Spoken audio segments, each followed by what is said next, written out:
भगवते वासुदेवाय। ओम नमो भगवते वासुदेवाय। ओम नमो भगवते वासुदेवाय। सज्जनो, आपला वाक्यज्ञ सुरू आहे आणि आज आपण आपलं शेवटचं पुष्प भगवंतांना समर्पण करतो आहोत, कथा संपन्न करतो आहोत। भगवंतांच्याच कृपेने, माझ्या गुरूंच्या आशीर्वादाने आपण इथपर्यंत प्रवास केला। परीक्षित राजा ब्रह्मतत्वात विलीन झाला। आपल्याला आठवत असेल सज्जन हो की ही कथा शुक मुनी परीक्षित राजाला सांगतायत। व्यास मुनींनी ही कथा शुक मुनींना सांगितली। 18,000 श्लोक, 12 स्कंद एवढा मोठा विस्तार असलेली ही कथा आपण 125 भागात विभागली आणि सार रूपाने आपल्याला जे जे ऐकता आलं, श्रवण करता आलं ते केलं। करविली तैसी केली कटकट, वाकडी की नीट देव जाणे, तरी न्यून ते पुरते अधिक ते सरते, करुणी घेयावे हे तुमते विनवितू असे। सज्जन हो, सर्वांगाचे कान करून ऐकणाऱ्या, हा भक्ती रस हृदयात साठवणाऱ्या, परमेश्वर स्वरूप असलेल्या सर्व श्रोतृवृंदाला माझा साष्टांग नमस्कार। माय माऊली होऊन या बाळाचे वेडेवाकुडे बोल आपण ऐकलेत, श्रवण केलेत आणि कथा विस्तारत गेली। आपल्या आशीर्वादामुळेच आपण ही कथा संपन्न करत आहोत। श्रीकृष्ण स्वधामाला गेले, भगवान श्रीकृष्ण स्वधामाला गेले। परीक्षित राजा ब्रह्मतत्वात विलीन झाला। आता काय राहिलं? सज्जन हो, भागवत कथेच्या प्रारंभी आपण बघितलं शुकमुनी परीक्षिताला भागवत कथा सांगतायत। त्यावेळेला त्याचा प्रश्न असा होता की ज्याचा अंतकाळ जवळ आला आहे त्यांनी काय करावे, आपला अंतकाळ कसा साधावा। आपण सगळी सर्वसामान्य माणसं आहोत आणि आपल्याला आपला अंतकाळाची अतिशय भीती वाटते। ही भीती नष्ट व्हावी म्हणून हा भागवत कथेचा प्रपंच आपण आरंभला। या भीतीवर आपल्याला मात करता आली पाहिजे। करोनाच्या काळात सुरू केलेली ही कथा मृत्यूचं थैमान बाहेर सुरू आहे। अशा वेळेला या मृत्यूची भीती पूर्णपणे निघून जाणं हे जास्त महत्त्वाचं होतं। त्यामुळे या भगवंतांच्या लीलांचं वर्णन आपण केलं। हे सगळं वर्णन आपण सार रूपाने केलंय, अर्थात ते पूर्ण रूपाने करणं शक्यच नाही। संसार सागरात पडल्यामुळे अनंत दुःखांना सामोरे जावे लागणाऱ्या माणसांनी या लीलांचे नित्य श्रवण, भजन, कीर्तन केले तर त्याचा निश्चित उद्धार होतो। थोडक्यात हा संसार सागर तरून जायचे असेल तर भगवत नामाच्या या नौकेचा आधार घेण्या वाचून दुसरा कुठलाही पर्याय आपल्या समोर नाही। परीक्षित राजाने आपला अंतकाळ उत्तमरित्या साधला, पण तरीही आपल्याला प्रश्न पडतो की आपण काय करायचं। पुन्हा आपल्याला मनातले प्रश्न संपलेलेच नाहीये। हा श्रीकृष्ण ज्याच्या लीला आपण ऐकल्या, कथा आपण ऐकल्या, त्या खरंच आहेत का? त्याच्यावर कसा विश्वास ठेवायचा? अनादी काळापासून हिंदू धर्मात राम आणि कृष्णाची पूजा केली जाते। त्यात रामचरित्र हे त्याग, एकपत्नी व्रत यासारख्या गुणांनी भरले असून रामालाही त्याच्या जीवनात दुःख भोगावे लागले। पण कृष्ण अवतारात तो सगळ्या लीलांमध्ये रममाण होऊनही तो सगळ्यातून अतिशय अलिप्त राहिला। गीतेसारखं तत्वज्ञान सांगणारा, आपल्या उपस्थितीने पांडवांच्या पक्षाला विजय मिळवून देणारा, 16,100 नारींची दुष्ट नरकासुराच्या कैदेतून सुटका करणारा, त्यांना आपले पत्नीपद देणारा असा असूनही, दैवी शक्तियुक्त असूनही तो आपल्यातला एक आपल्याला वाटतो। म्हणूनच सगळ्या लीलांमध्ये, भोगांमध्ये रमलेला कान्हा मी कर्मयोगी आहे असे सांगतो तेव्हा आपल्याला आश्चर्य वाटत नाही, कारण तो पूर्ण पुरुष आहे। एकीकडे आपल्या बाललीलांनी आपण सामान्य आहे असे दाखवत कंसाने पाठवलेल्या शक्तिशाली दुष्ट राक्षसांचा वध तो अगदी सहजपणे करतो. लहानपणी दही दूध लोणी चोरून खाणारा खोडकर कान्हा जेव्हा गोकुळवासियांना गोवर्धनाच्या छत्रछायेखाली घेतो त्यावेळी त्याचे असामान्यत्व देवत्व उघड होते. पाण्यात पाय हलवणारा यशोदेचा लाला दुडू दुडू धावणारा गोपिकांचा कान्हा राधेचा श्याम पेंड्या बलराम यांचा कृष्णा, किती नावे किती भिन्न लीला. इंद्राच्या कोपापासून गावकऱ्यांना वाचवणारा गिरीधारी युक्ती प्रयुक्तीने अज्ञानात असलेल्या गोपांना जगण्याचं सार सोप्या भाषेतून कृतीतून पटवून देतो. गोपींची ताक दूध लोणी यासारख्या ऐहिक गोष्टींची असलेली आसक्ती सोडवण्यासाठीच माखन चोर हा कलंक सुद्धा तो स्वतःला लावून घेतो. नंद राजाचा मुलगा असूनही आपल्या जवळचं प्रिय इतरांना द्यावं, उच्च नीच भाव न बाळगता मिळून मिसळून राहावं हे तत्व श्रीकृष्णाने स्वतःच्या आचरणाने समाजासमोर ठेवलं. गोपिकांना निखळ शाश्वत आनंदाची प्राप्ती करून देण्यासाठी आपल्या मुरलीचे किंवा त्याच्या नादाचे वेड त्यांना लावले. रास क्रीडेत प्रत्येकीला कृष्ण पूर्ण वेळ आपल्याशीच खेळत आहे असे वाटत होते. ही अत्यानंदाची अनुभूती कृष्णाने त्यांना दिली.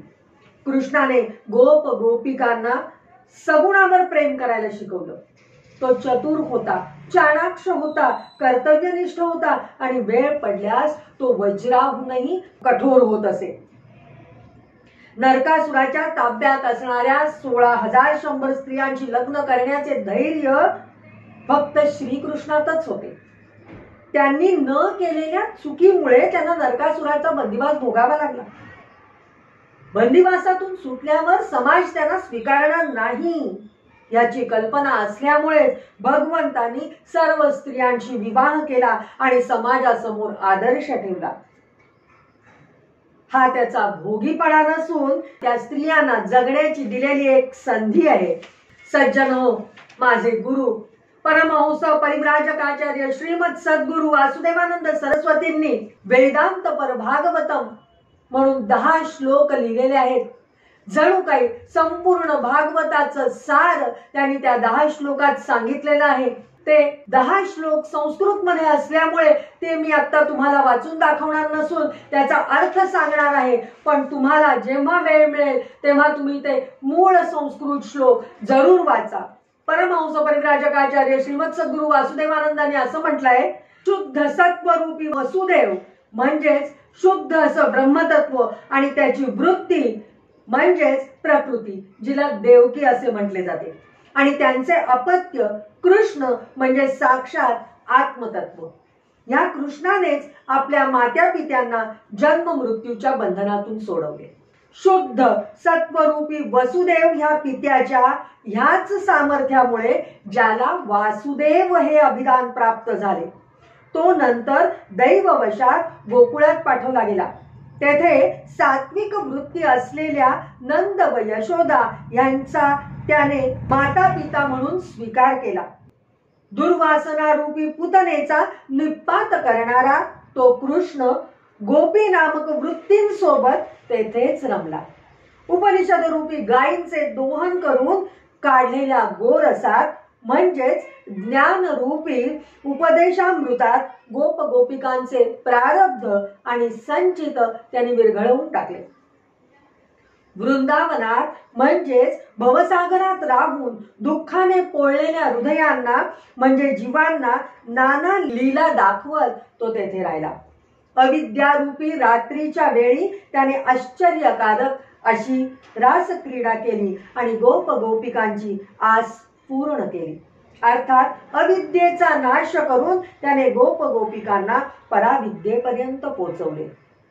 दैवाच्या फटकाऱ्यामुळे पित्यापासून म्हणजे मूळ ब्रह्मतत्वापासून दुःखद असा वियोग ज्याने अनुभवला तो गोपिकांमध्ये त्यांना वश होऊन त्यांना अनुरूप होऊन रमला. ही सुद्धा सगळी त्याचीच लीला. समुद्रात जसे द्वारका नावाचे बेट, तसेच हा भवसागरात देहरूपी द्वारका नावाची नगरी निर्माण करून तो विविध स्त्रियांच्या रूपातील वृत्तींसोबत त्या नगरीत प्रविष्ट झाला. पतिव्रता अशा त्या सर्व वृत्तीरूपी स्त्रियांनी त्याला पती मानले व त्याला वश केले. तो स्वतः आत्माराम असून सगळ्यातून अलिप्त असूनही त्यांना वश असल्यासारखा, त्यांच्या समोर दीन असल्यासारखा भासला. खर तर तो प्रत्येकीच्या हृदयात आत्मरूपाने स्थिर आहे व त्या गोपी त्याला वश आहेत, पण वरकरणी त्याने आपण गोपींना वश असल्यासारखे भासवले. 16,000 स्त्रियांचे संसार त्याने वृद्धिंगत केले. खर तर तो विष्णू स्वरूप असल्याने स्थिती तत्वाचा अधिपती आहे. भगवद्गीतेचा श्रेष्ठ असा उपदेश करणाऱ्या त्याने पांडव रूपी पंचप्राणांचे पालन पोषण केले. ब्रह्मशाप स्वीकारून एका क्षणात स्वजनांचा नाश करून तो कृष्ण शेवटी एकाकी म्हणजेच एकतत्व राहिला. अर्थात देहाशी असलेला संबंध संपवून तो आत्मतत्वाने उरला. अशा रीतीने पांडव अर्थात पंचप्राणांना टाकून किंवा पंचकोशाला छेदून तो त्या पलीकडे वैकुंठाला म्हणजेच त्याच्या मूळ स्थानी गेला. थोडक्यात नश्वर देहाचा नाश होऊन आत्मतत्व ब्रह्मतत्वात विलीन झालं. भवतापाने म्हणजेच ह्या जगातील दुःखाने गांजलेला जो मनुष्य अत्यंतिक भक्तीने अर्थात पूर्ण समर्पणाने भगवंतांच्या संबंधीच हे भागवत स्तोत्र वाचेल, खरोखर तोच हा भवसागर छेदून पलीकडे जाईल. सज्जनो, अशा प्रकारे 10 श्लोकांमध्ये वासुदेवानंद सरस्वती स्वामी महाराजांनी आपल्याला संपूर्ण भागवताचं सार किंवा रूपक समजावून सांगितलेलं आहे. भागवतात आपल्याला 11 स्कंधामध्ये जो श्लोक पूर्वी एकदा सुद्धा मी तुम्हाला सांगितला होता तो आपण म्हणणार आहोत आणि त्यानंतर आरती करून आपण आपल्या कथा संपन्न करणार आहोत. कायेन वाचा मनसेंद्रियैर्वा बुद्ध्यात्मना वानुसृत स्वभावात् करोमि यत् यत् सकलं परस्मै नारायणायेति समर्पयामि. आपण आपली कथा भगवंतांना अर्पण करत आहोत, कारण भगवंतांशिवाय दुसरी कुठलेही सत्य तत्व या सृष्टीमध्ये उपलब्ध नाही. त्यामुळे सर्व काही भगवंतांच्या चरणी समर्पण. बोला गोपाळ कृष्ण भगवान की जय. थोडी विष्णू स्तुती करूया, त्यानंतर आपली आरती होईल आणि मग आपली कथा संपन्न होईल. गरुड गमन तव चरण कमलमिह मनसि लसतु मम नित्यं. गरुड गमन तव चरण कमलमिह मनसि लसतु मम नित्यं. मनसि लसतु मम नित्यं. मम तापमपाकुरु देव. मम पापमपाकुरु देव. मम तापमपाकुरु देव. मम पापमपाकुरु देव. जलजनयन विधिन मुचिहरण मुख विबुध विनुत पद पद्मा. जलजनयन विधिन मुचिहरण मुख विबुध विनुत पद पद्मा. विबुध विनुत पद पद्मा. मम तापमपाकुरु देव. मम पापमपाकुरु देव. मम तापमपाकुरु देव. मम पापमपाकुरु देव. भुजगशयन भव मदन जनक मम जनन मरण भयहारी. भुजगशयन भव मदन जनक मम जनन मरण भयहारी. जनन मरण भयहारी. मम तापमपाकुरु देव. मम पापमपाकुरु देव. मम तापमपाकुरु देव. मम पापमपाकुरु देव. शंख चक्रधर दुष्ट दैत्यहर सर्वलोक शरणं. शंख चक्रधर दुष्ट दैत्यहर सर्वलोक शरणं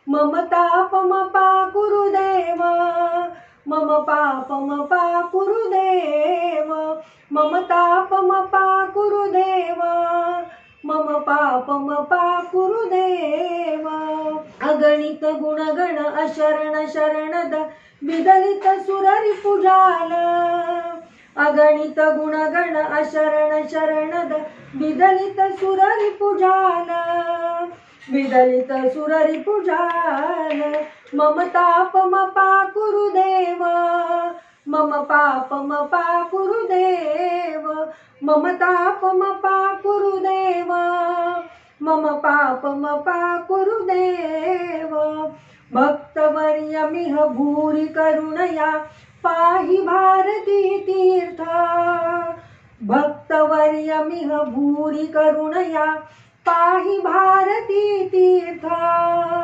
पाहि भारती तीर्थ मम तापमपा कुरु देव मम पापमपा कुरु देव मम तापमपा कुरु देव मम पापमपा कुरु देव गरुडगमन तव चरण कमलमिह मनसि लसतु मम नित्यं गरुडगमन तव चरण कमलमिह मनसि लसतु मम नित्यं मनसि लसतु मम नित्यं मम तापमपा कुरु देव मम पापमपा कुरु देव मम तापमपा कुरु देव मम पापमपा कुरु देव।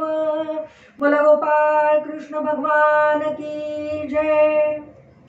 जय हो जय श्री भागवता आरती करू तुझ भगवंता जय हो जय श्री भागवता आरती करू तुझ भगवंता श्री शुक मुनीने परम भक्तीने नाना परीने गायले जा हरिचरिता आरती करू तुझ भगवंता जय हो जय श्री भागवता आरती करू तुझ भगवंता वेद तरुचे मधुर फळ स्वादुरसे जे सोज्वळ आत्मा राम मुनी सकळ सेवनी झाले जन सुफळ